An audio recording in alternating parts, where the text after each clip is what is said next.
Welcome to Finnegan's Fireside Tales. Today we will be reading The Silver Key by H.P. Lovecraft.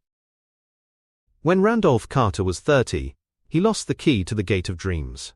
Prior to that time he had made up for the prosiness of life by nightly excursions to strange and ancient cities beyond space, and lovely, unbelievable garden lands across ethereal seas. But as middle age hardened upon him he felt these liberties slipping away little by little, until at last he was cut off altogether.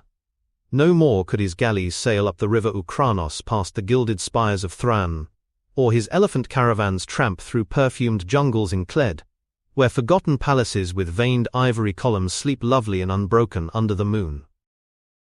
He had read too much of things as they are, and talked with too many people. Well-meaning philosophers had taught him to look into the logical relations of things, and analyze the processes which shaped his thoughts and fancies. Wonder had gone away, and he had forgotten that all life is only a set of pictures in the brain, among which there is no difference betwixt those born of real things and those born of inward dreamings, and no cause to value the one above the other. Custom had dinned into his ears a superstitious reverence for that which tangibly and physically exists, and had made him secretly ashamed to dwell in visions. Wise men told him his simple fancies were inane and childish, and he believed it because he could see that they might easily be so. What he failed to recall was that the deeds of reality are just as inane and childish, and even more absurd, because their actors persist in fancying them full of meaning and purpose, as the blind purpose grinds aimlessly on from nothing to something back to nothing again, neither heeding nor knowing the wishes or existence of the minds that flicker for a second now and then in the darkness. They had chained him down to things that are, and had then explained the workings of those things till mystery had gone out of the world. When he complained and longed to escape into twilight realms where magic molded all the little vivid fragments and prized associations of his mind into vistas of breathless expectancy and unquenchable delight, they turned him instead toward the newfound prodigies of science, bidding him find wonder in the atom's vortex and mystery in the sky's dimensions. And when he had failed to find these boons in things whose laws are known and measurable, they told him he lacked imagination, and was immature, because he preferred dream illusions to the illusions of our physical creation. So Carter had tried to do as others did, and pretended that the common events and emotions of earthy minds were more important than the fantasies of rare and delicate souls. He did not dissent when they told him that the animal pain of a stuck pig or dyspeptic ploughman in real life is a greater thing than the peerless beauty of Nareth with its 100 carven gates and domes of Chalcedony, which he dimly remembered from his dreams, and under their guidance he cultivated a painstaking sense of pity and tragedy. Once in a while, though, he could not help seeing how shallow, fickle, and meaningless all human aspirations are, and how emptily our real impulses contrast with those pompous ideals we profess to hold. Then he would have recourse to the polite laughter they had taught him to use against the extravagance and artificiality of dreams, for he saw that the daily life of our world is every inch as extravagant and artificial, and far less worthy of respect because of its poverty in beauty, and its silly reluctance to admit its own lack of reason and purpose. In this way he became a kind of humorist, for he did not see that even humor is empty in a mindless universe, devoid of any true standard of consistency or inconsistency. In the first days of his bondage he had turned to the gentle churchly faith endeared to him by the naive trust of his fathers, for thence stretched mystic avenues which seemed to promise escape from life. Only on closer view did he mark the starved fancy and beauty, the stale and prosy triteness, and the owlish gravity and grotesque claims of solid truth which reigned boresomely and overwhelmingly among most of its professors.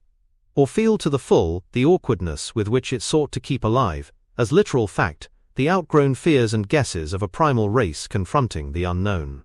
It wearied Carter to see how solemnly people tried to make earthly reality out of old myths, which every step of their boasted science confuted, and this misplaced seriousness killed the attachment he might have kept for the ancient creeds, had they been content to offer the sonorous rites and emotional outlets in their true guise of ethereal fantasy. But when he came to study those who had thrown off the old myths, he found them even more ugly than those who had not. They did not know that beauty lies in harmony, and that loveliness of life has no standard amidst an aimless cosmos, save only its harmony with the dreams and the feelings which have gone before, and blindly molded our little spheres out of the rest of chaos. They did not see that good and evil and beauty and ugliness are only ornamental fruits of perspective, whose sole value lies in their linkage to what chance made our fathers think and feel, and whose fine details are different for every race and culture. Instead, they either denied these things altogether or transferred them to the crude, vague instincts which they shared with the beasts and peasants, so that their lives were dragged malodorously out in pain, ugliness and disproportion, yet filled with a ludicrous pride at having escaped from something no more unsound than that which still held them. They had traded the false gods of fear and blind piety for those of license and anarchy. Carter did not taste deeply of these modern freedoms, for their cheapness and squalor sickened a spirit-loving beauty alone, while his reason rebelled at the flimsy logic with which their champions tried to gild brute impulse with a sacredness stripped from the idols they had discarded. He saw that most of them, in common with their cast-off priestcraft, could not escape from the delusion that life has a meaning apart from that which men dream into it, and could not lay aside the crude notion of ethics and obligations beyond those of beauty, even when all nature shrieked of its unconsciousness and impersonal unmorality in the light of their scientific discoveries. Warped and bigoted with preconceived illusions of justice, freedom and consistency, they cast off the old law and the old ways with the old beliefs, nor ever stopped to think that that law and those ways were the sole makers of their present thoughts and judgments, and the sole guides and standards in a meaningless universe without fixed aims or stable points of reference. Having lost these artificial settings, their lives grew void of direction and dramatic interest, till at length they strove to drown their ennui in bustle and pretended usefulness, noise and excitement, barbaric display and animal sensation. When these things palled, disappointed, or grew nauseous through revulsion, they cultivated irony and bitterness, and found fault with the social order. Never could they realize that their brute foundations were as shifting and contradictory as the gods of their elders, and that the satisfaction of one moment is the bane of the next. Calm, lasting beauty comes only in dream, and this solace the world had thrown away, when in its worship of the real, it threw away the secrets of childhood and innocence. Amidst this chaos of hollowness and unrest, Carter tried to live as befitted a man of keen thought and good heritage. With his dreams fading under the ridicule of the age, he could not believe in anything, but the love of harmony kept him close to the ways of his race and station. He walked impassive through the cities of men, and sighed, because no vista seemed fully real, because every flash of yellow sunlight on tall roofs and every glimpse of balustraded plazas in the first lamps of evening served only to remind him of dreams he had once known, and to make him homesick for ethereal lands he no longer knew how to find. Travel was only a mockery, and even the Great War stirred him but little, though he served from the first in the Foreign Legion of France. For a while he sought friends, but soon grew weary of the crudeness of their emotions, and the sameness and earthiness of their visions. He felt vaguely glad that all his relatives were distant and out of touch with him, for they could not have understood his mental life. That is, none but his grandfather and great-uncle Christopher could, and they were long dead. Then he began once more the writing of books, which he had left off when dreams first failed him. But here too was there no satisfaction or fulfillment, for the touch of earth was upon his mind, and he could not think of lovely things as he had done of yore. Ironic humor dragged down all the twilight minarets he reared, and the earthy fear of improbability blasted all the delicate and amazing flowers in his fairy gardens.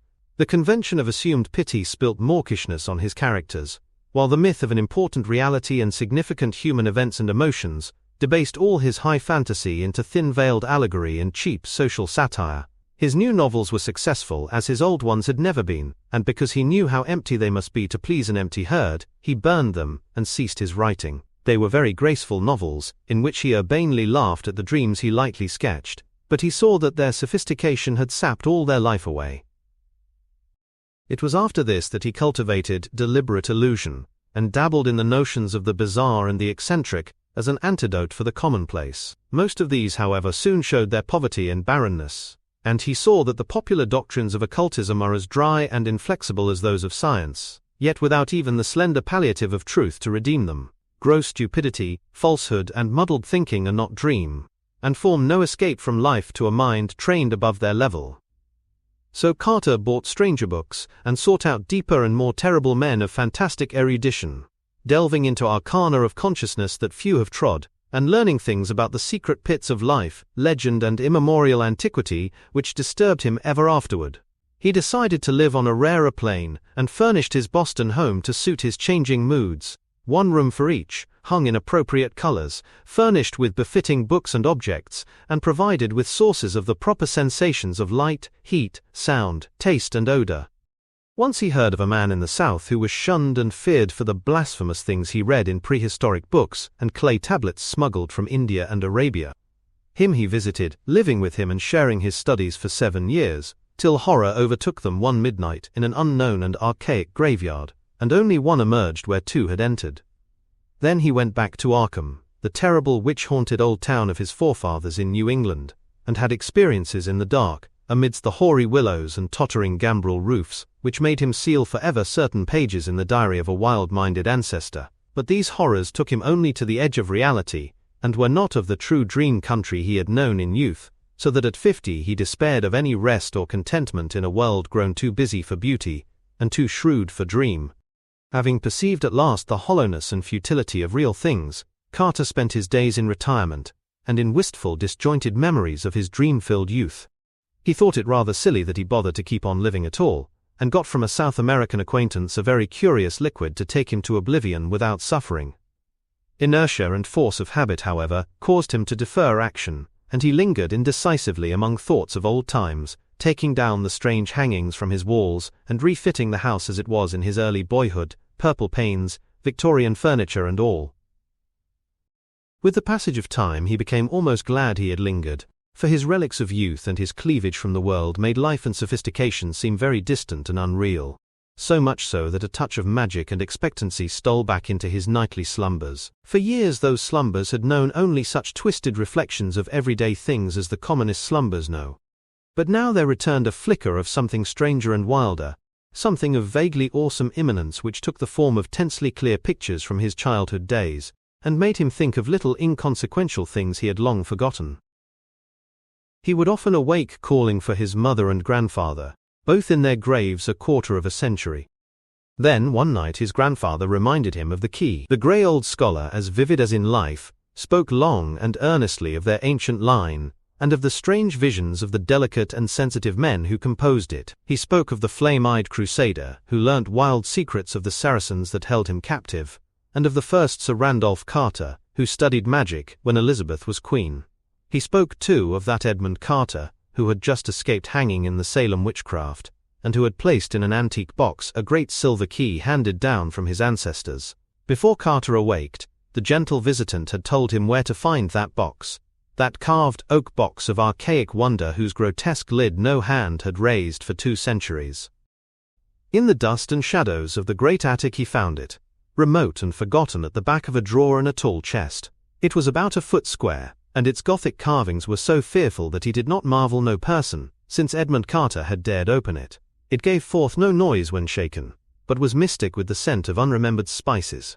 That it held a key was indeed only a dim legend, and Randolph Carter's father had never known such a box existed. It was bound in rusty iron, and no means was provided for working the formidable lock. Carter vaguely understood that he would find within it some key to the lost gate of dreams, but of where and how to use it his grandfather had told him nothing. An old servant forced the carven lid, shaking as he did so at the hideous faces leering from the blackened wood, and at some unplaced familiarity. Inside, wrapped in a discolored parchment, was a huge key of tarnished silver, covered with cryptical arabesques. But of any legible explanation there was none. The parchment was voluminous, and held only the strange hieroglyphs of an unknown tongue written with an antique reed. Carter recognized the characters as those he had seen on a certain papyrus scroll belonging to that terrible scholar of the South, who had vanished one midnight in a nameless cemetery. The man had always shivered when he read this scroll, and Carter shivered now. But he cleaned the key, and kept it by him nightly in its aromatic box of ancient oak. His dreams were meanwhile increasing in vividness, and though showing him none of the strange cities and incredible gardens of the old days, were assuming a definite cast whose purpose could not be mistaken. They were calling him back along the years, and with the mingled wills of all his fathers were pulling him towards some hidden and ancestral source. Then he knew he must go into the past and merge himself with old things, and day after day, he thought of the hills to the north, where haunted Arkham, and the rushing Miskatonic, and the lonely rustic homestead of his people lay.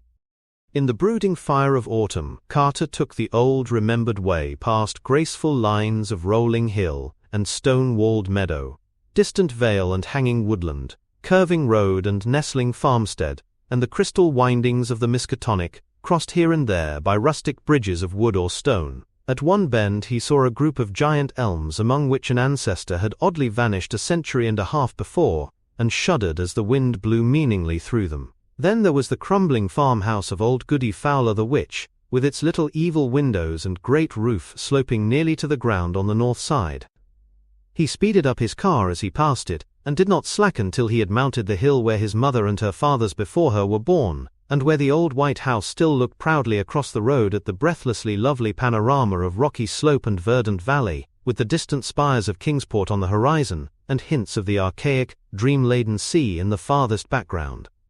Then came the steeper slope that held the old Carter place he had not seen in over 40 years.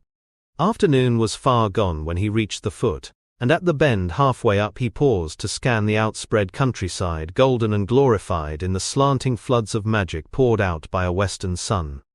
All the strangeness and expectancy of his recent dreams seemed present in this hushed and unearthly landscape, and he thought of the unknown solitudes of other planets as his eyes traced out the velvet and deserted lawns shining undulant between their tumbled walls, the clumps of fairy forests setting off far lines of purple hills beyond hills, and the spectral wooded valley dipping down in shadow to dank hollows where trickling waters crooned and gurgled among swollen and distorted roots. Something made him feel that motors did not belong in the realm he was seeking, so he left his car at the edge of the forest, and putting the great key in his coat pocket walked on up the hill. Woods now engulfed him utterly, though he knew the house was on a high knoll that cleared the trees except to the north. He wondered how it would look, for it had been left vacant and untended through his neglect since the death of his strange great-uncle Christopher 30 years before. In his boyhood he had reveled through long visits there, and had found weird marvels in the woods beyond the orchard. Shadows thickened around him, for the night was near. Once a gap in the trees opened up to the right, so that he saw off across leagues of twilight meadow, and spied the old Congregational steeple on Central Hill in Kingsport, pink with the last flush of day, the panes of the little round windows blazing with reflected fire. Then, when he was in deep shadow again, he recalled with a start that the glimpse must have come from childish memory alone, since the old white church had long been torn down to make room for the Congregational hospital. He had read of it with interest, for the paper had told about some strange burrows or passages found in the rocky hill beneath. Through his puzzlement a voice piped, and he started again at its familiarity after long years. Old Benijah Corey had been his Uncle Christopher's hired man, and was aged, even in those far-off times of his boyhood visits.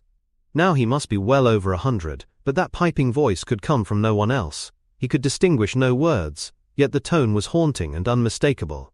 To think that old Benijah should still be alive. "Mr. Randy! Mr. Randy! Where are you? Do you want to scare your Aunt Marthy plumb to death? Hasn't she told you to keep nigh the place in the afternoon and get back after dark? Randy! Randy! He's the darndest boy for running off in the woods I've ever seen. Half the time, sitting mooning around that snake den in the upper timber lot. Hey you, Randy!" Randolph Carter stopped in the pitch darkness and rubbed his hand across his eyes. Something was queer. He had been somewhere he ought not to be, had strayed very far away to places where he had not belonged, and was now inexcusably late. He had not noticed the time on the Kingsport steeple, though he could easily have made it out with his pocket telescope, but he knew his lateness was something very strange and unprecedented. He was not sure he had his little telescope with him, and put his hand in his blouse pocket to see. No, it was not there, but there was the big silver key he had found in a box somewhere. Uncle Chris had told him something odd once about an old unopened box with a key in it, but Aunt Martha had stopped the story abruptly, saying it was no kind of thing to tell a child whose head was already too full of queer fancies. He tried to recall just where he had found the key, but something seemed very confused. He guessed it was in the attic at home in Boston, and dimly remembered bribing Parks with half his week's allowance to help him open the box and keep quiet about it. But when he remembered this, the face of Parks came up very strangely, as if the wrinkles of long years had fallen upon the brisk little cockney. "Randy! Randy! Hi, Randy!" A swaying lantern came around the black bend, and old Benijah pounced on the silent and bewildered form of the pilgrim. "Darn you, boy, so there you are. Haven't you got a tongue in your head, that you can't answer a body? I've been calling this half hour, and you must have heard me long ago. Don't you know your Aunt Marthy is all a fidget over you being off after dark? Wait till I tell your Uncle Chris when he gets home. "You ought to know these woods ain't no fit place to be traipsing at this hour. There are things abroad that don't do anybody any good, as my grandfather knew before me. Come, Mr. Randy, or Hannah won't keep supper any longer." So Randolph Carter was marched up the road, where wandering stars glimmered through high autumn boughs, and dogs barked as the yellow light of small-paned windows shone out at the farther turn, and the Pleiades twinkled across the open knoll where a great gambrel roof stood black against the dim west. Aunt Martha was in the doorway, and did not scold too hard when Benijah shoved the truant in. She knew Uncle Chris well enough to expect such things of the Carter blood. Randolph did not show his key, but ate his supper in silence, and protested only when bedtime came. He sometimes dreamed better when awake, and he wanted to use that key. In the morning Randolph was up early, and would have run off to the upper timber lot if Uncle Chris had not caught him and forced him into his chair by the breakfast table. He looked impatiently around the low-pitched room with the rag carpet and exposed beams and corner posts, and smiled only when the orchard boughs scratched at the little leaded panes of the rear window. The trees and the hills were close to him, and formed the gates of that timeless realm which was his true country. Then, when he was free, he felt in his blouse pocket for the key, and being reassured, skipped off across the orchard to the rise beyond, where the wooded hill climbed again to heights above even the treeless knoll. The floor of the forest was mossy and mysterious, and great lichened rocks rose vaguely here and there in the dim light, like druid monoliths among the swollen and twisted trunks of a sacred grove. Once in his ascent Randolph crossed a rushing stream whose falls a little way off sang runic incantations to the lurking fauns and Aegipans and dryads. Then he came to the strange cave in the forest slope, the dreaded snake den which country folk shunned, and away from which Benijah had warned him again and again. It was deep, far deeper than anyone but Randolph suspected, for the boy had found a fissure in the farthermost black corner that led to a loftier grotto beyond, a haunting sepulchral place, whose granite walls held a curious illusion of conscious artifice. On this occasion he crawled in as usual, lighting his way with matches filched from the sitting-room match safe, and edging through the final crevice with an eagerness hard to explain even to himself. He could not tell why he approached the farther wall so confidently, or why he instinctively drew forth the great silver key as he did so. But on he went, and when he danced back to the house that night, he offered no excuses for his lateness, nor heeded in the least the reproofs he gained for ignoring the noontide dinner horn altogether. Now it is agreed by all the distant relatives of Randolph Carter that something occurred to heighten his imagination in his 10th year. His cousin, Ernest B. Aspinwall, Esquire of Chicago, is fully 10 years his senior, and distinctly recalls a change in the boy after the autumn of 1883. Randolph had looked on scenes of fantasy that few others can ever have beheld, and stranger still were some of the qualities which he showed in relation to very mundane things. He seemed, in fine, to have picked up an odd gift of prophecy, and reacted unusually to things which, though at the time without meaning, were later found to justify the singular impressions. In subsequent decades, as new inventions, new names and new events appeared one by one in the book of history, people would now and then recall wonderingly how Carter had years before let fall some careless word of undoubted connection with what was then far in the future. He did not himself understand these words, or know why certain things made him feel certain emotions, but fancied that some unremembered dream must be responsible. It was as early as 1897 that he turned pale when some traveller mentioned the French town of Beloeil-en-Santerre, and friends remembered it when he was almost mortally wounded there in 1916, while serving with the Foreign Legion in the Great War. Carter's relatives talk much of these things because he has lately disappeared. His little old servant Parks, who for years bore patiently with his vagaries, last saw him on the morning he drove off alone in his car, with a key he had recently found. Parks had helped him get the key from the old box containing it, and had felt strangely affected by the grotesque carvings on the box, and by some other odd quality he could not name. When Carter left, he had said he was going to visit his old ancestral country around Arkham. Halfway up Elm Mountain, on the way to the ruins of the old Carter place, they found his motor set carefully by the roadside, and in it was a box of fragrant wood with carvings that frightened the countryman who stumbled on it. The box held only a queer parchment whose characters no linguist or paleographer has been able to decipher or identify. Rain had long effaced any possible footprints, though Boston investigators had something to say about evidences of disturbances among the fallen timbers of the Carter place. It was, they averred, as though someone had groped about the ruins at no distant period. A common white handkerchief found among the forest rocks on the hillside beyond cannot be identified as belonging to the missing man. There is talk of apportioning Randolph Carter's estate among his heirs, but I shall stand firmly against this course, because I do not believe he is dead. There are twists of time and space, of vision and reality, which only a dreamer can divine, and from what I know of Carter, I think he has merely found a way to traverse these mazes. Whether or not he will ever come back, I cannot say. He wanted the lands of dreams he had lost, and yearned for the days of his childhood. Then he found a key, and I somehow believe he was able to use it to strange advantage. I shall ask him when I see him, for I expect to meet him shortly in a certain dream city we both used to haunt. It is rumored in Ulthar beyond the river Skye, that a new king reigns on the opal throne of Lekvad, that fabulous town of turrets atop the hollow cliffs of glass overlooking the twilight sea, wherein the bearded and finny Gunori build their singular labyrinths, and I believe I know how to interpret this rumor. Certainly I look forward impatiently to the sight of that great silver key, for in its cryptical arabesques there may stand symbolized all the aims and mysteries of a blindly impersonal cosmos.